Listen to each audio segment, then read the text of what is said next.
Hey guys, today I want to pose the question, is this bass line, Come On, Come Over, the hardest Jaco Pastorius bass line? I'll see you inside the video.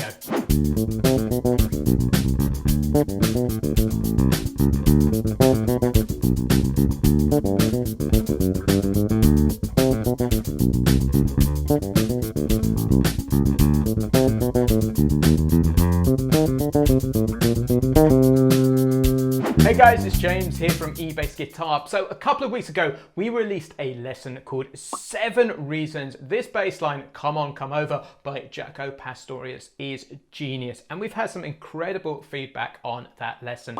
And we've also had a ton of requests saying, can you take this bass line apart note for note? So I thought, what the heck, let's do it. So this lesson is all about zooming in on that chorus section in D, and I'm going to take apart some of his legendary 16th note funk bass lines. But there was also one more question that came from Bill, one of our longtime subscribers, saying, is this the hardest Jaco Pastorius bass line? So I thought I'd answer that question right at the end of the lesson once I've taught you the mechanics behind this bass line. So guys, just before we hit the lesson content, I want you to know there's a completely free PDF which comes with this lesson. So you can see everything from the chorus section written out in standard notation and tab. There is a link in the description below. But right now, let's remind ourselves of what the chorus bass line sounds like up to tempo.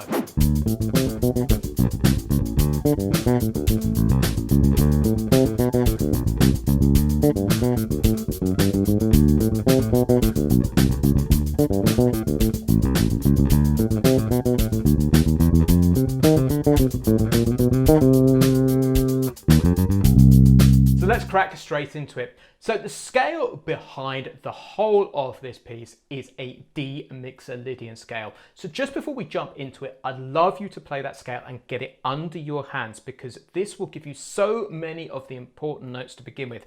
So stick a second finger on the D at the 5th fret and play these notes: a D, an E, F sharp, G, A, B, C natural there, and D there. Now the crucial hand position that you need to adopt here is an open 1 finger per fret technique.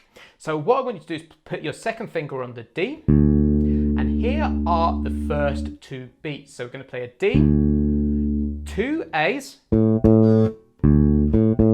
then we're going to go into 4/16 notes, and this is a C, an A, and 2 B's, like that. So we're going to end up with this.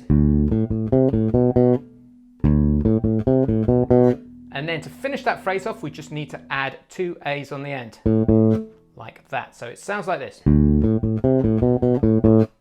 And again. Then we need to drop down and grab 2 B's at the 2nd fret on the A string. Then play a C, the 2nd finger, and then a dead note C after that. Now here's the piece of fingering that I like now. I like to shift forward, play the 2 C sharps, like that, with the 2nd finger, and then slide back into the D there, ready to play the next phrase. So those 6 notes look like this. And again. Faster. So let's put the whole of that first bar together. Then we're back at the D. So let's look at the 2nd bar now. So we slid into the D here like that. Then we want to get the D octave halfway through the 2nd beat, like that. And then just at the end of the 1st beat, we want to play a dead note on the D string over the 7th fret, like that. And then press down the A at the 7th fret.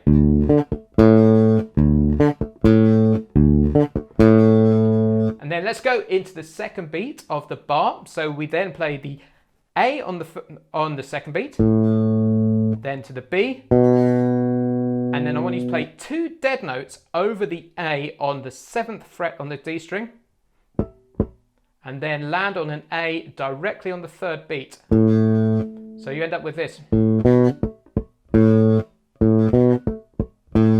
So let's put those first two beats together. So we end up with this. And again.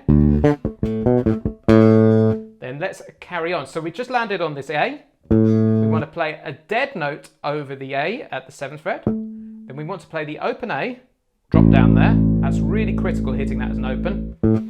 And then hit just at the end of that third beat a C natural. So we end up with this phrase.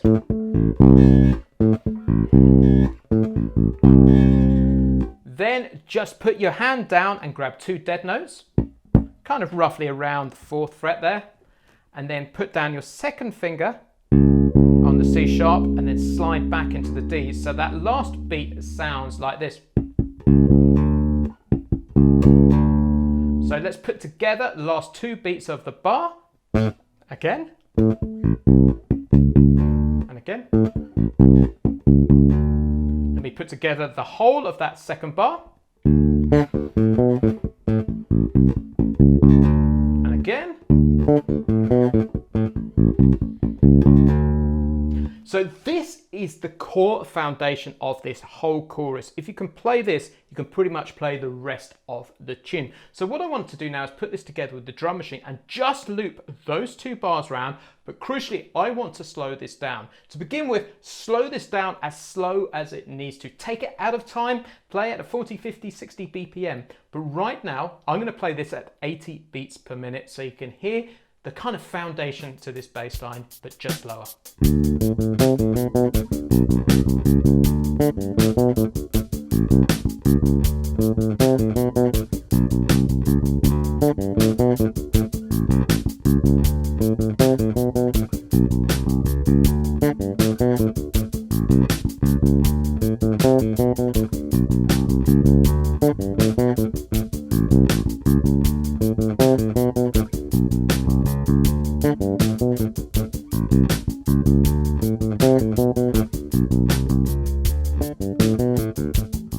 So you now got the foundation of this bass line down. So what we want to do is start looking at bars 3 and 4. And the great thing is 75% of this is absolutely identical. So I want to look at that 25% difference and also start to answer the question, is this the hardest Jaco bass line? So the first bar and a half is pretty much the same. It's this.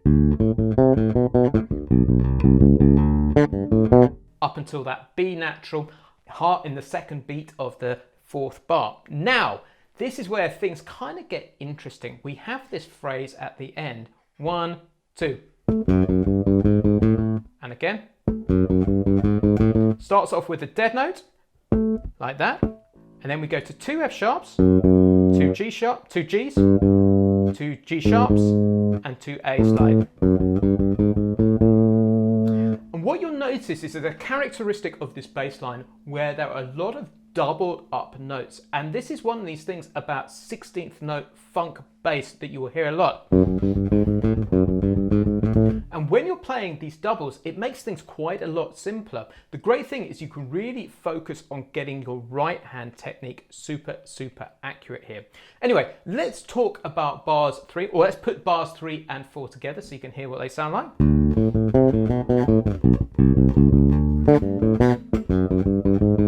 That's it in isolation. Now let's try it with the drum track. So what I'm going to do now is I'm going to play bars 1 to 4 and loop them round.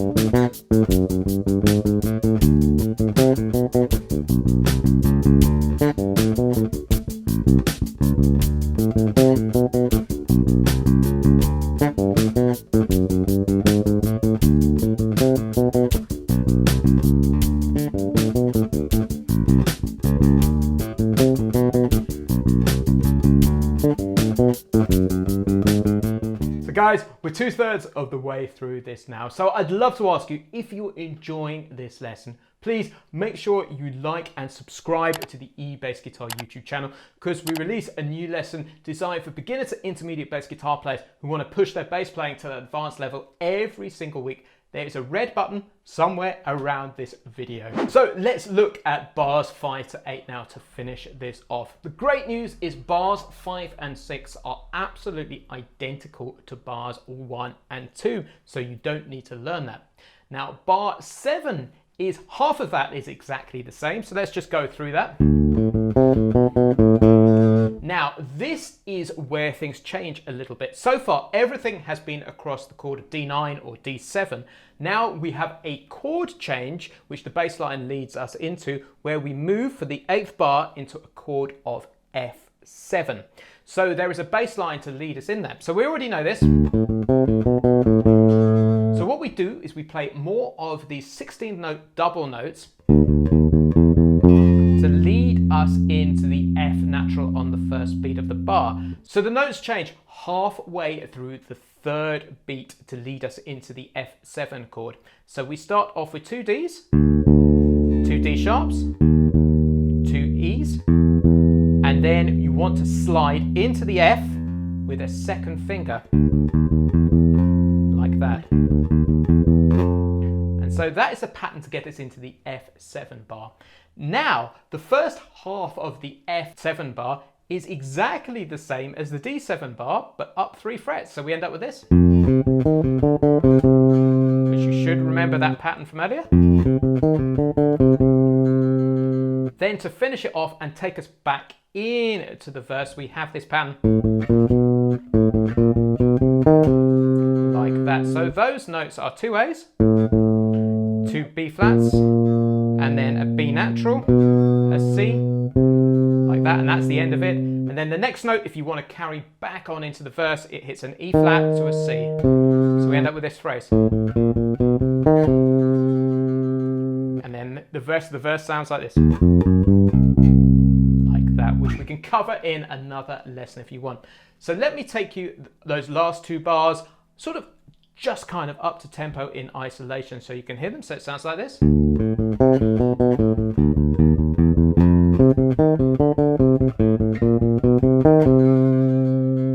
Like so.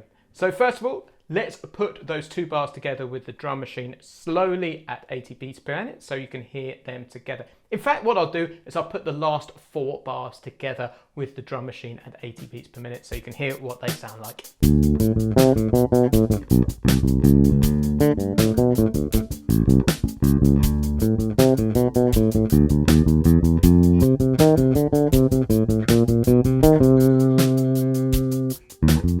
So guys, that's it. That is the whole of the chorus section of Come On, Come Over. Now to answer that question, is it the hardest Jaco bass line? It's probably definitely one of the fastest, but it's a great one to learn if you want to develop your 16th note funk.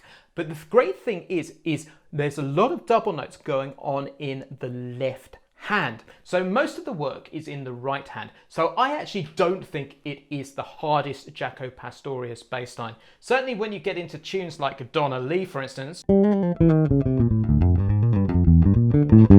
all those kind of bebop style bass lines, things get a lot harder and you need to be a lot more dexterous with your fretting hand. Getting this together is more about getting your 16th note funk really up to tempo with your right hand or plucking hand. And the way to do that is to do it totally systematically and just work up slowly in 1 or 2 BPM increments, just getting it together.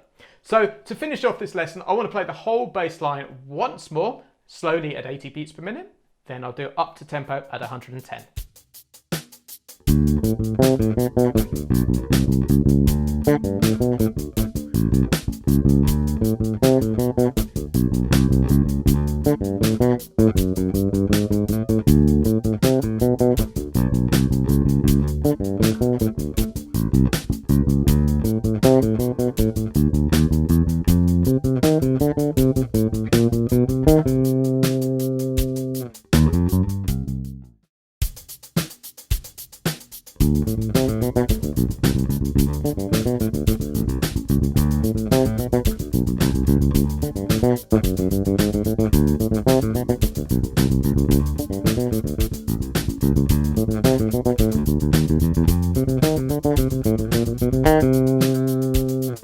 guys, that's the end of today's bass lesson. So if you've enjoyed it, make sure you download that free PDF so you can see it all written out in standard notation and tab.